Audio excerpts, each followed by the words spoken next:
दोस्तों, अगर आपका अचानक से वेट गेन होने लगे, या आपके चेहरे पर सूजन आ रही है, या आपका वजन तेज़ी से घट रहा है, या आपको बहुत आलस आने लगे, थकान होने लगे, बाल झड़ने लगे, तो आप समझ जाइए कि आपको थायराइड की शिकायत है।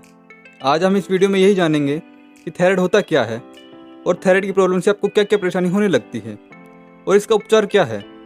अब ये एनिमेशन में देखिए, यह हमारा थायराइड ग्लैंड है। यह हमारे गले में होती है। ये जो ग्लैंड है, जब इस ग्लैंड में प्रॉब्लम होती है तो उससे आपको कई सारी प्रॉब्लम होती है, जिसे हम थायराइड की प्रॉब्लम बोलते हैं।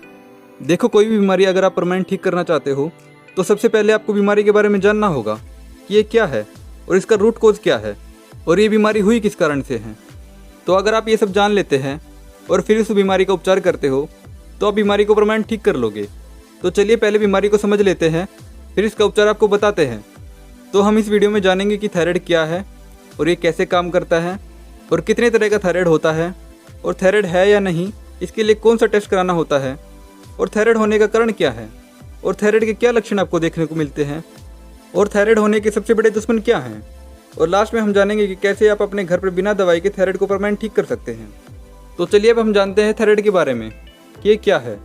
देखो, ये हमारे गले में थायराइड ग्लैंड होती है जो तितली की शेप की जैसी दिखाई देती है। इस ग्लैंड का काम क्या है वो जानिए। ये जो इमेज आप देख रहे हैं कि किस तरह से थायराइड काम करता है, अगर आपने ये समझ लिया तो आपके लिए बहुत आसान हो जाएगा थायराइड को ठीक करना। जैसे मैंने आपको भी बताया कि थायराइड ग्लैंड हमारे गले में होती है। ये ग्लैंड हार्मोन रिलीज करती है, उनका नाम है T3 और T4। और ये ऊपर जो है ये पिट्यूटरी ग्लैंड है, जिसे हम मास्टर ग्लैंड भी कहते हैं। ये पिट्यूटरी ग्लैंड हमारे शरीर में जितनी भी ग्लैंड्स हैं ये उनको कंट्रोल करता है, तभी इसको मास्टर ग्लैंड कहते हैं। एक बार थोड़ा सा ये देख लीजिए कि हमारे शरीर में 7 ग्लैंड होती है, चाहे मेल हो या फीमेल। पहला है पीनियल ग्लैंड जो बिल्कुल माथे के बीच में होता है। दूसरा होता है पिट्यूटरी ग्लैंड जो दोनों आईब्रोज के बीच में होता है, जहाँ हम टीका लगाते हैं। और तीसरा हमारे गर्दन में, जिसे हम थायराइड ग्लैंड कहते हैं। और चौथा हमारी छाती के बीच में होता है, जिसे थैमस ग्लैंड कहते हैं। पांचवा ये हमारे पेट में होता है, जिसे पैनक्रियाज कहते हैं। और छठा हमारी कमर पर किडनियों के ऊपर होता है, जिसे एड्रेनल ग्लैंड कहते हैं। और सातवां फीमेल में ओवरीज ग्लैंड होता है और मेल में टेस्टिस ग्लैंड होता है।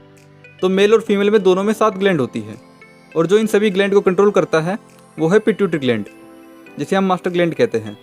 तो जो पिट्यूटरी ग्लैंड है ये एक हार्मोन रिलीज करती है, जिसे TSH कहा जाता है, यानी कि थायराइड स्टिमुलेटेड हार्मोन। अब जो ये TSH है ये थायराइड ग्लैंड में जाकर उसको स्टिमुलेट करता है कि बॉडी में T3 और T4 हार्मोन को रिलीज करे, जितनी हमारी बॉडी में रिक्वायरमेंट है। लेकिन थायराइड ग्लैंड में प्रॉब्लम होने के कारण वो T3 और T4 हार्मोन रिलीज नहीं कर पा रही है, या तो वो कम रिलीज कर रही है या फिर वो ज़्यादा रिलीज कर रही है, और इसी वजह से हमारी बॉडी में प्रॉब्लम आती है। देखो, हमारी बॉडी में थायराइड द्वारा T3 और T4 हार्मोन बराबर मात्रा में निकलना जरूरी है। ये T3 और T4 हार्मोन हमारी बॉडी में क्या काम करते हैं वो जानिए। ये हमारे मेटाबॉलिज्म को रेगुलेट करते हैं, हमारे ग्रोथ हार्मोन को बैलेंस करते हैं, जैसे बच्चों में हाइट की ग्रोथ होना, शरीर की ग्रोथ होना, और बॉडी में टेम्परेचर को मेंटेन करते हैं। और भी बाकी ऑर्गन्स पर इनका इम्पैक्ट पड़ता है। तो अब आप खुद देख लीजिए थायराइड ग्लैंड द्वारा निकलने वाले हार्मोन हमारी बॉडी के लिए कितना ज़रूरी है। और thyroid gland T3 T4 hormone को क्यों नहीं निकल पा रहा है, वो है थायराइड ग्लैंड में जमा हुआ टॉक्सिन। तो अब हम बात करते हैं कि थायराइड कितने टाइप्स का होता है। तो 2 टाइप का थायराइड होता है। पहला होता है हाइपोथायराइडिज्म और दूसरा होता है हाइपरथायराइडिज्म। अब ये देखो, हाइपोथायराइड में T3 और T4 हार्मोन बहुत कम मात्रा में निकलता है, जिसे हाइपोथायराइड कहते हैं। 90% लोगों को थायराइड यही होता है। और दूसरा है हाइपरथायराइड, इसमें T3 और T4 ज़्यादा मात्रा में रिलीज होता है, जो कि 10% लोगों में होता है। तो चलिए अब हम जानते हैं कि किस वजह से थायराइड में प्रॉब्लम होती है। तो पहला इसमें ऑटो इम्यून डिजीज़। तो ऑटो इम्यून डिजीज़ हमारा ही इम्यून सिस्टम हमारे खिलाफ होता है। तो जब ये थायराइड ग्लैंड पर अटैक करता है तो व्यक्ति को थायराइड की बीमारी होने लगती है। दूसरा, फीमेल्स में हार्मोन्स की वजह से थायराइड का हो जाना। देखो, फीमेल्स में हार्मोनल इम्बैलेंस होता रहता है, इसलिए थायराइड फीमेल्स को ज़्यादा होता है। तीसरा है जेनेटिक। देखो, थायराइड जेनेटिक भी होता है जो जनरेशन टू जनरेशन चलता रहता है। इसके अलावा ज़्यादा स्ट्रेस लेने से भी ये होता है, ज़्यादा मेडिसिन लेने से भी थायराइड होता है, और रेडिएशन से भी थायराइड इम्बैलेंस हो जाता है। जैसे अगर आप CT स्कैन और एक्सरे वगैरह ज़्यादा करा रहे हैं तो आपको ये प्रॉब्लम हो जाती है। तो अब जानते हैं हाइपोथायराइड के लक्षण क्या है। तो इसमें सबसे पहले भूख कम लगती है, वजन बढ़ने लगता है, बाल झड़ने लगते हैं, पसीना कम आता है, कमजोरी रहती है, चेहरे पर सूजन आ जाती है, इरिटेशन और चिड़चिड़ापन होता है, हार्ट बीट लो हो जाती है, मेमोरी वीक हो जाती है और पीरियड्स इरेगुलर हो जाते हैं। तो ये सारे सिम्टम हाइपोथायराइड के हैं। अब बात करते हैं हाइपरथायराइड के बारे में। इसमें भूख ज़्यादा लगती है और वज़न घटने लगता है, पसीना ज़्यादा आता है, हार्ट बीट तेज़ हो जाती है, नर्वसनेस रहती है। तो ये सभी लक्षण हाइपरथायराइड के हैं। अब हम जानते हैं थायराइड टेस्ट के बारे में। तो इसके लिए आप थायराइड प्रोफाइल टेस्ट और थायराइड फंक्शन टेस्ट करवा सकते हैं। यह ब्लड टेस्ट होता है, फास्टिंग और विदाउट फास्टिंग, मतलब खाली पेट और बिना खाली पेट के भी टेस्ट होता है। तो इस टेस्ट में मेडिकल द्वारा रेंज देखा जाता है जो 0.27 से लेकर 5.50 तक होता है। मतलब जो ये क्राइटेरिया है, इससे बाहर अगर आपका TSH आता है तो मतलब आपको थायराइड है।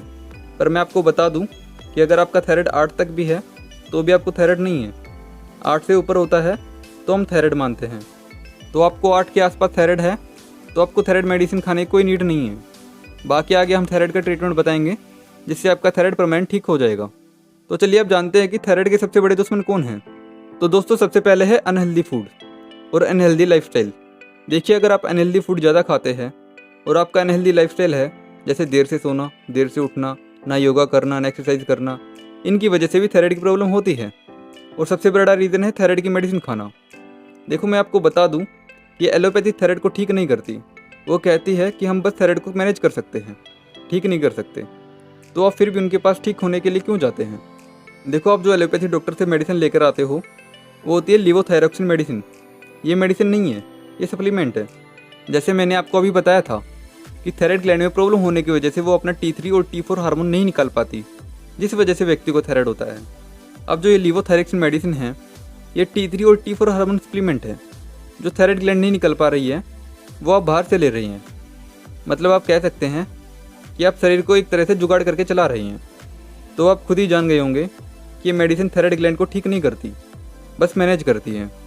तो आप जितनी ज़्यादा मेडिसिन खाते हो उतनी बीमारी शरीर में लेकर आते हो, जैसे ब्लड प्रेशर, शुगर, गले में सूजन और भी बीमारियाँ ये मेडिसिन लेने से शरीर में आती है।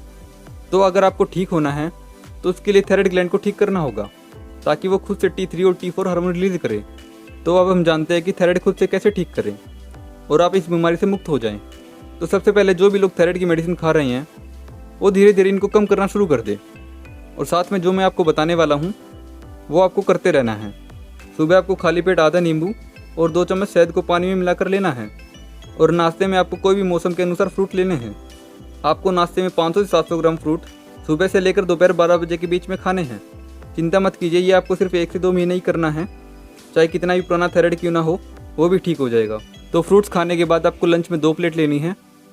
एक में 200 से 300 ग्राम सैलेड होंगी और सेकंड प्लेट में जो भी आपकी दाल रोटी है वो ले लीजिए। तो पहले फर्स्ट सैलेड वाली प्लेट आपको फिनिश करना है, फिर आपका जो भी लंच है वो खा लीजिए। ऐसा ही आपको सेम डिनर के टाइम भी करना है। तो ये तो हो गई आपकी डाइट।